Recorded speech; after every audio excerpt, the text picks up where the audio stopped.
Welcome to the Mike Litton Experience Podcast.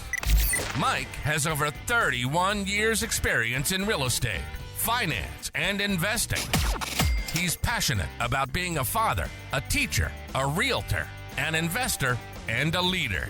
Everyone has a story, and our passion is to help them tell it. And now, introducing the host of the Mike Litton Experience, Mike Litton. So what can you expect from the Mike Litton Experience? You can expect stories that will inspire, motivate, advice that will sharpen your focus, and expert information on real estate, finance, and market conditions. It's an opportunity whose time has come. Yeah. And I could see easily 5 to 10% of the people in real estate worldwide being part of EXP in some way. Wow, That's a large number. It sounds like a lot, but I will tell you, in the United States, I'm told, right, that there's somewhere around 1.5 million real estate agents who are part of NAR. There's another 500,000 agents that are not. So let's say there's 2 million agents, right? Something like that. We're just about at 90,000 agents right now. 10% of 2 million would be 200,000. We're Right. like halfway to 10%. Yeah. Right? And we've only been around, actively, massively moving the last 7 years. Right.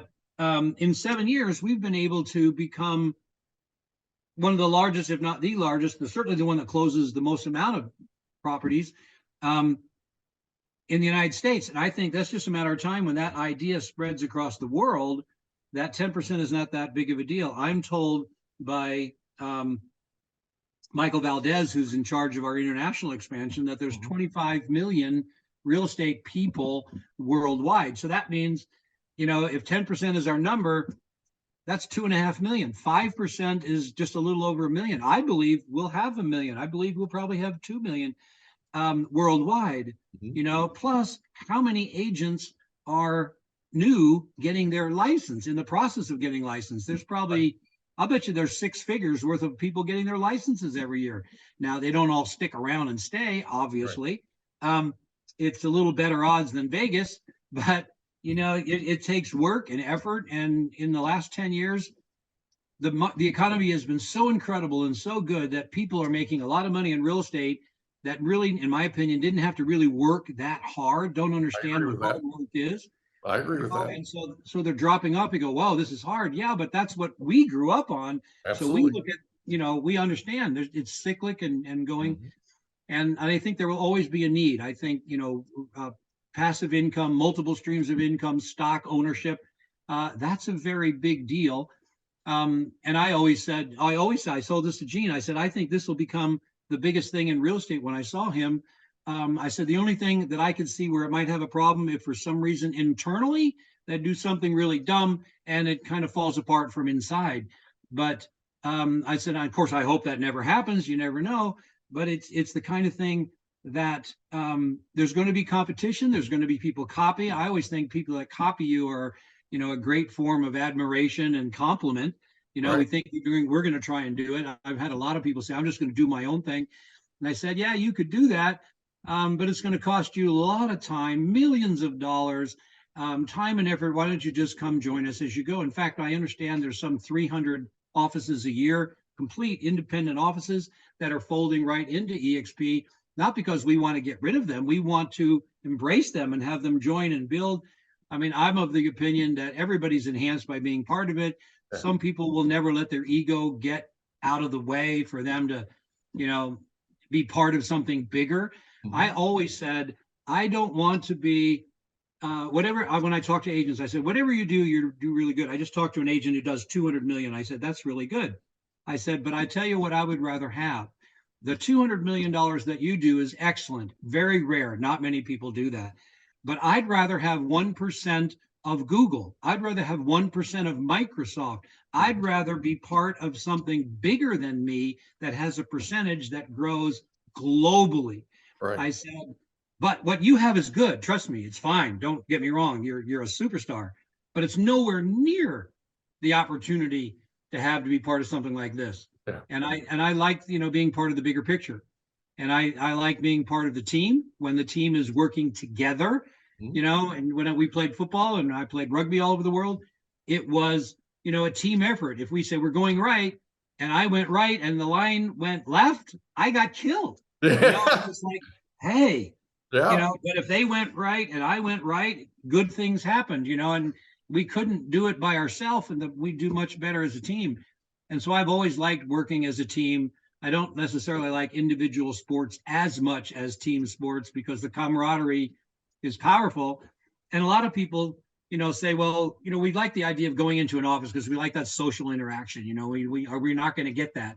Well, I'm finding that we have actually more social interaction with our people than if we and never seeing them in an office, if you will, but we have more social interaction, doing business, collaborating, being together, getting together like this, three-way calls, webinars, sponsoring, talking to other people for people, events, training events, and leadership events, that we are closer and tighter knit than any other place that just has an office to go to, I which agree with normally, that. if you go look around different real estate offices, is kind of a ghost town. You know, there's Yeah. the receptionist, there's the bookkeeper, a lot of times there's the broker, and then there's people dropping and picking off paperwork. I mean, that's, you know, and every so often there's a few people there. They have these big giant palaces.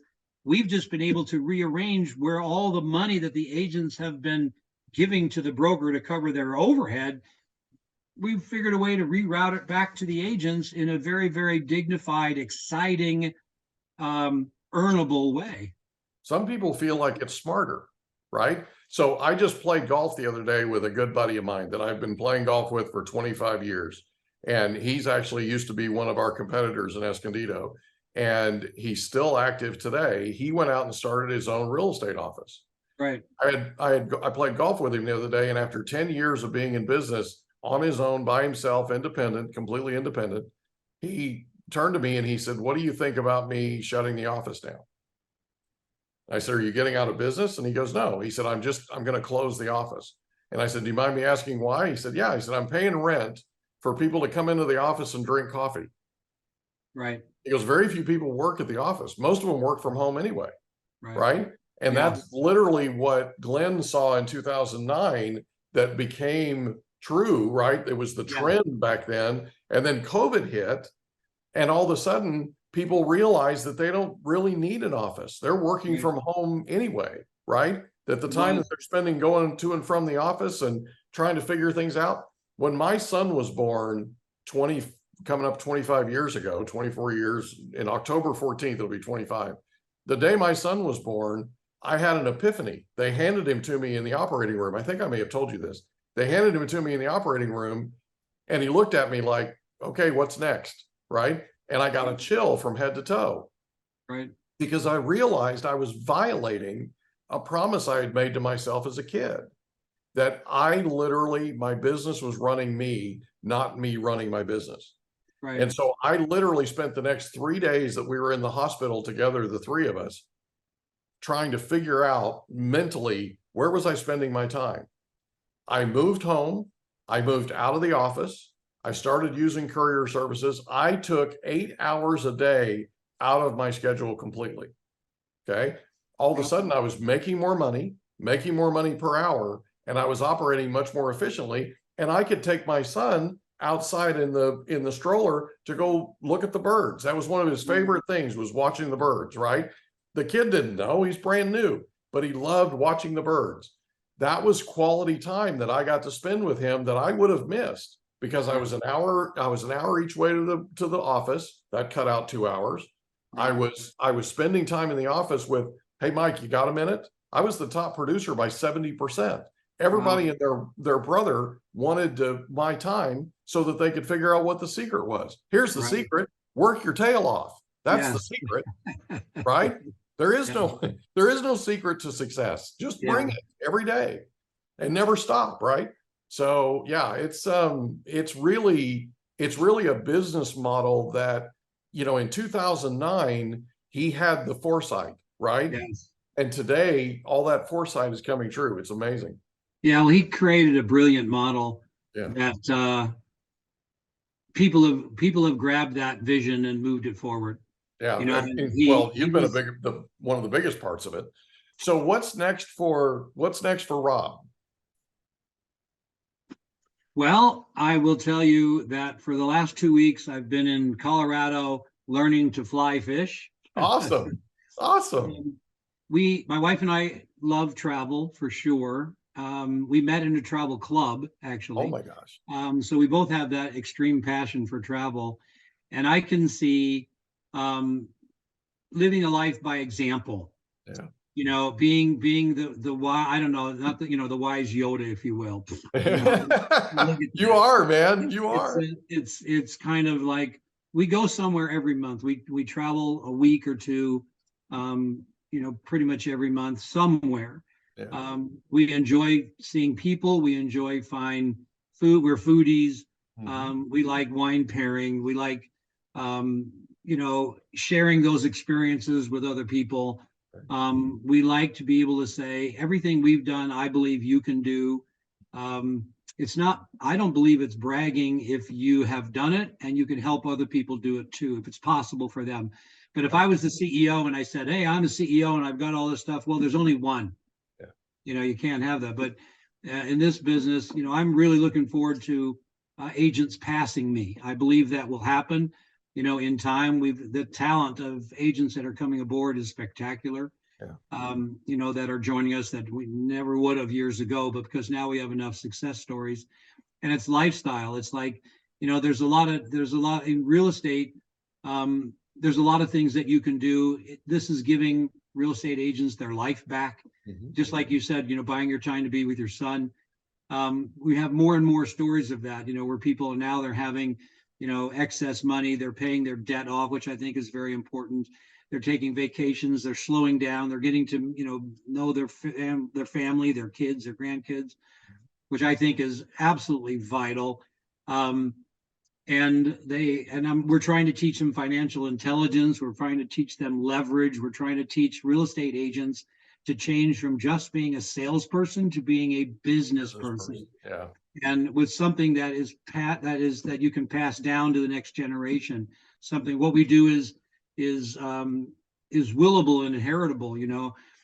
We can get that set up, which I think is excellent to be able to do something like that. So we have the chance of being able to build, generational wealth and do good for lots of people that were never done before. Because many times in real estate, it's great while you're doing it, but when you stop, if the only thing you have is your commissions, then your income stops completely. And I just didn't accept that. I wanted it to be, 6 or 7 figures, multiple that were coming in. I'm building something that's going to continue beyond me. Now we have a chance to be able to do that. And talking to real estate agents and explaining to them, use the business decision, not necessarily your emotional decision. Emotionally, you love where you're at. You love the people. People don't like change much, Right. And I had to learn to say, things change. We should like change. I like change. Let's change. I had to go through that kind of a process. And part of the thing I also like to do, Mike, is talk to the spouses of the real estate agent. And if they're not in business together, if they are, that's fine. I want to talk to them both anyway. But most of the time, the spouses look at our program and go, what are you thinking? You need to change. Who are you more loyal to?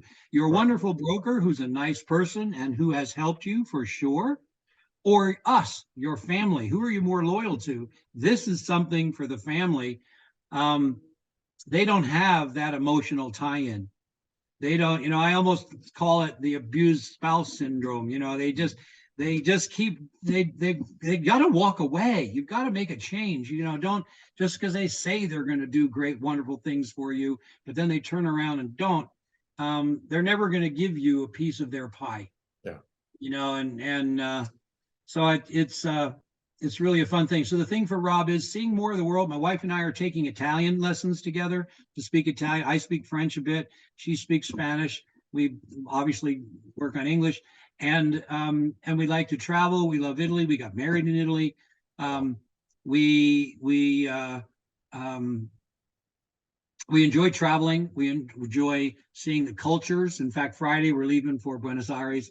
and we're going to be taking tango lessons. There you go. That's awesome, man. For as much as we can, and then we're going to Chile, and we're coming back from that, and then we're taking off to France. We're doing a bicycle tour, I think a 10-day bicycle tour of the French wine region, the French Champagne region, northern France, and just experiencing the world, what's out there in a very, very different way. And we're going with people that we've actually influenced well, in their lives too, which is really, really rewarding when someone is successful, they're having a life they never really dreamed they could have, and you had a part in that, if nothing other than just showing them the way. Yeah. Not that they get it for free, they have to do the work, obviously, but knowing that you work together, there's a camaraderie, almost like being soldiers together. Mm-hmm. You're fighting that fight. I seem to fight I call it my imaginary red little fine little line, the difference between ignorance and stupidity. Mm-hmm. And that is, before you know anything, you're ignorant, and it's fine, and you don't know what you don't know because you don't know, and most of the time you're not responsible for what you don't know. But if you get the information and don't take any action, I tell people you cross the line to stupid. It's try to stay on the positive side of the line. Learn, take action. Don't be afraid to risk. Opportunity is coming all the time. It's in front of you all the time. Most people are not trained to recognize it. Most people are, the risk, I don't know, risk rewards. I like opportunity. I like entrepreneurial people, and real estate people have that basic background. I jokingly say they don't play well with others. That's why they're in real estate. And, by the way, I know that to be true. Really, really funny. And people, people generally resist change. They're comfortable. And I've always said, don't let a good life get in the way of a great one, Yeah. So for our life is going to be talking with major groups. I'm going to be working with people still. I've started several people here this year. Mm-hmm. And I want to spend more quality time, with some of the people. I was able to purchase a horse ranch in Ohio for my daughter, who runs it, and she loves horses. She's been a horse person since she's 4. She's 28. Oh no, she's 32 now. Mm-hmm. And I think she actually likes horses better than people, quite frankly. Yeah. And she's just always been a horse person forever, and so we raise paints, which is very, very exciting. They're so cute and beautiful when they're young, and they grow up to be even better. Mm-hmm. And it's fun to see her and her passion. It's fun to be able to find out from people, what is your passion? What do you want to do in life that gives you joy? Right. And what does it cost to finance that passionate life? Most people are surprised, and with our system, it doesn't take all that much to be able to, quite frankly, provide that and do that. And that's what really motivates me, is how big is your dream? What is your why? Right. Why are you doing this? Can we expand your why? Can we include other people in your why? Let's get a really passionate understanding, almost that it brings you to tears, a passionate why, something that drives you. Why are you doing this? Yeah. And then you'll never have a bad day. Yeah. You'll just find people that are crossing the line from time to time, and we try and stop them from doing that. But it's just, people are people. Mm-hmm. And we're looking for those that are looking for us. And it seems that more and more people are looking for us. And when people start dreaming again, which I've seen a lot of people stop dreaming. At kids, I got a Ferrari, right? So driving around this thing, and it's really beautiful blue. It's gorgeous. It really attracts attention. It's just super sleek. And all the young kids go, yay, they give you the thumbs up, love it, beautiful car, it's really awesome. The teenagers do the same thing, people in the young 20s, but older people, they kind of look, and they've lost that dream because they don't think, they know they're never going to have it, or at least they believe they never will. And that the kids don't know the difference. They still in the dreaming phase. Right. And I think we need to get the adults back into the dreaming phase. You're never too old. You're never too old to dream. Mindset of abundance, baby. Absolutely. It's exciting to do that. And you meet great quality people, so what's in it for Rob is more travel, more working with fewer people. I don't want to say fewer better people, but I'm going to work with probably fewer people to help them succeed at a higher level, and which then kind of rolls downhill or uphill. I'm not sure which one, but you've got the ability to create leaders who lead leaders who lead leaders who lead leaders, and just changing the real estate world, the real estate mindset of what is really, really possible for people, for every agent. Doesn't matter who you are, what your volume is, time and service matters not. It's how big is your dream, how big is your heart, and are you willing to do, as you said, work hard and just work smart, learn to leverage. That's a big deal. If you don't have leverage in your life, find out how to get it from somewhere, whatever you're doing. Yeah, I totally agree. Well, Rob, I can't thank you enough. This has been an amazing time, and I really, really enjoyed our time together. Thank you for being a part of the Mike Litton experience. And we'll see you soon, okay? I look forward to that, and I hope you have a good editor to take out, the faux pas. I do, by the way. I do. Okay. My staff's really amazing. Very good. I appreciate the time, Mike. Thanks for asking me. Have a great day. You too. Take care. We hope you enjoyed another episode of the Mike Litton Experience. If you did, do us a favor, smash that subscribe button, tell your friends, family, and coworkers about our program, and wherever you get your podcasts, please leave us a rating. It helps us to connect with quality people just like you. And that's a wrap. Another episode of the Mike Litton Experience in the books. Reach out to Mike on Instagram at Litton Realty. Want to meet with Mike? Check out calendly.com/Rio760.